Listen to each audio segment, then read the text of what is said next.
नमस्कार, मेरा नाम है मोहित प्रज्ञा वीडियोल एजुकेशन चैनल में आप सभी का स्वागत है। दोस्तों, आज के वीडियो में आप लोग को बताने जा रहा हूँ एकलव्य आवासीय विद्यालय कक्षा छठी प्रेस टू प्रश्न पत्र में पूछे जाने वाले गणित भाग 3 से प्रश्न क्रमांक 36 लेकर प्रश्न क्रमांक 40 तक आप लोग को बताऊंगा और इस वीडियो को शुरू से आखिर तक जरूर देखिएगा। तो चलिए वीडियो शुरू करते हैं।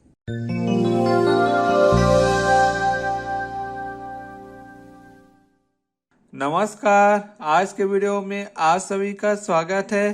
तो चलिए दोस्तों, आप लोग को बताता हूँ एकलव्य आवासीय विद्यालय कक्षा छठी प्रेस टू प्रश्न पत्र गणित भाग 3 से प्रश्न क्रमांक 36 लेकर प्रश्न क्रमांक 40 तक आप लोग को बताऊंगा। इस वीडियो को बड़े ध्यान से देखिएगा। तो चलिए शुरू करते हैं। प्रश्न क्रमांक 36, 10 लाख में शून्यों की संख्या कितनी होगी? आ 6, ब 5, स 7, ड 4। इसका सही उत्तर है आ 6। अब इसको कैसे समझेंगे? तो सबसे पहले हम इसका हल देखते हैं। तो यहाँ पर लिखा है प्रश्न क्रमांक 36, 10 लाख में शून्यों की संख्या कितनी होगी। यहाँ पे लिखे हैं 10 लाख लिखे हैं, तो इसको आप लोग गिन लो। 1 2 3 4 5 6। यहाँ पर 6 शून्य है, तो यहाँ पर आएगा 6 शून्य। चलिए आगे बढ़ते हैं। प्रश्न क्रमांक 37, 2/4 का तुल्य भिन्न होगा। अ 4/2, ब 8/20, स 6/12, ड 1/9। इसका सही उत्तर है स 6/12। अब ये कैसे आया है, इसको हम हल के माध्यम से समझेंगे। प्रश्न क्रमांक 37, 2/4 का तुल्य भिन्न होगा। इसका हल है 2/4। ये इसको 2 को बोलते अंश और 4 को बोलते हर। ठीक है। अब ये तुल्य भिन्न ज्ञात करने के लिए आपको 1 से लेना, 1 से जितना भी संख्या है आप ले सकते हो, लेकिन यहाँ पर ज़्यादातर 2 से लिया जाता है क्योंकि 1 में सेम को सेम आएगा। ठीक है। 1 से लेकर कम से कम 5 तक। तो आपको हल करके देखना है शुरुआत में। जैसे 2/4 गुणित 2/2। ठीक है। तो इसको 2 से गुणा करोगे तो 2 दूनी 4, 4 दूनी 8। यहाँ पर 4/8 हो गया। उसके बाद 3 से गुणा करके देखते हैं। 2 तिया 6, 4 तिया 12, तो 6/12 आ गया। तो 4 दूनी 8, 4 चौक 16, तो यहाँ पर 8/16 आ गया। तो कम से कम 3-4 ठो कर लिए रहते हैं। अगर यहाँ से आपका सही विकल्प में रहता है तो वही आपका ऑप्शन सही रहेगा। जैसे 6/12 है तो हम आपको सही विकल्प दिखा देते हैं। यहाँ पास दिया है 6/12, ये आपका सही है सा वाला। 2/4 का तुल्य का भिन्न होगा 6/12। ठीक है, समझ आ गया। अगले प्रश्न की ओर पढ़ते हैं। प्रश्न क्रमांक 38, एक शहर में महिलाओं और पुरुषों की संख्या 4,53,572 है। इनमें से 2,25,780 पुरुष है। महिलाओं की संख्या ज्ञात करो। तो इसमें किसका ज्ञात करना है? महिलाओं की संख्या यहाँ पर ज्ञात करना है। और एक शहर में महिला पुरुष की टोटल संख्या इतना होगा 4,53,572। चलो ऑप्शन में क्या क्या दिया है? अ 2,25,772, ब 2,53,572, स 2,25,212, द 2,27,792।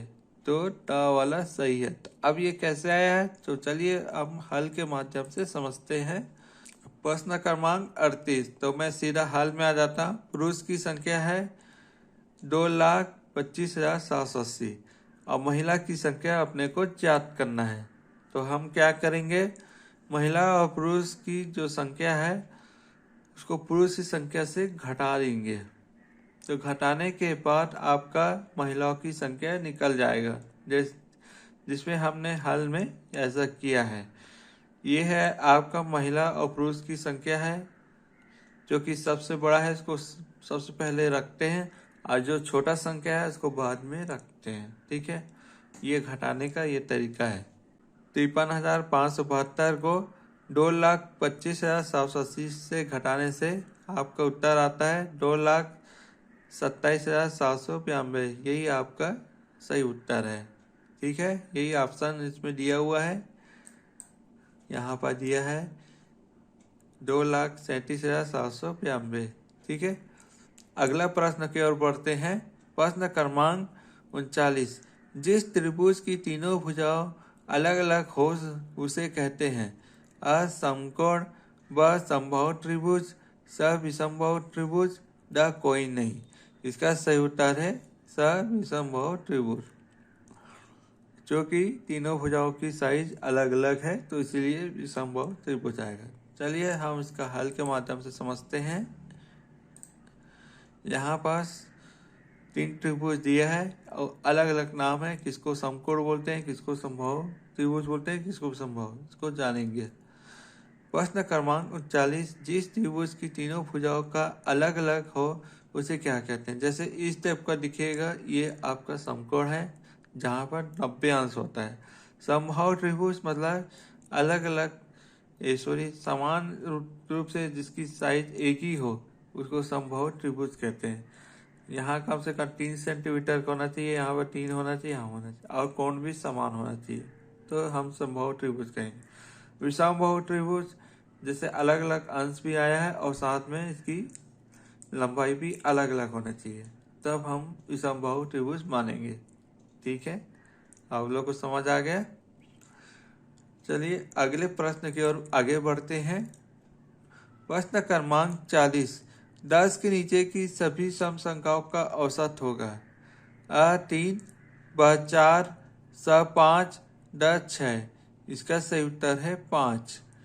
तो चलिए हम हल के माध्यम से समझते हैं। प्रश्न क्रमांक 40। 10 के नीचे की सभी सम संख्याओं का औसत होगा। 10 के नीचे की सम संख्या कौन कौन सा है, 2 है, 4 है और 6 है, 8 है। 10 को नहीं लिखेंगे क्योंकि 10 यहाँ पर दिया हुआ है। ठीक है, अब इसका औसत निकाल लेते हैं। बराबर 2 धन 4 धन 6 धन 8/4। 4 क्यों लिखे, यहाँ पर 4 संख्या दिया हुआ है।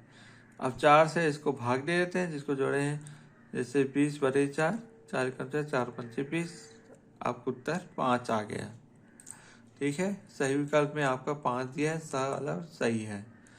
तो आप लोग को समझ आ गया, बहुत ही सरल प्रश्न आए हुए हैं, तो आप लोग बड़ी आसानी से हल कर सकते हो। आपको थोड़ा सा अभ्यास करने की जरूरत पड़ेगी। ठीक है, तो आज का वीडियो बस इतना ही। देखने के लिए धन्यवाद। दोस्तों, यह एकलव्य आवासीय विद्यालय कक्षा 6वीं प्रेस प्रश्न पत्र में पूछे गए प्रश्न क्रमांक 36 लेकर प्रश्न क्रमांक 40 तक आप लोग को समझ आ गया होगा। तो यह वीडियो आप लोग को कैसा लगा और यह वीडियो आप लोग को पसंद आया तो अपने दोस्तों के साथ जरूर शेयर करें, और यदि आप इस चैनल में नए हैं तो मेरे चैनल को जरूर सब्सक्राइब करें और नोटिफिकेशन के बेल आइकन बटन को क्लिक कर दें। और इस तरह का मैं नए चैनल के लेकर आते रहूंगा, और जाने का याद दीजिएगा। जय हिंद, जय भारत, जय जवाहर, जय छत्तीसगढ़।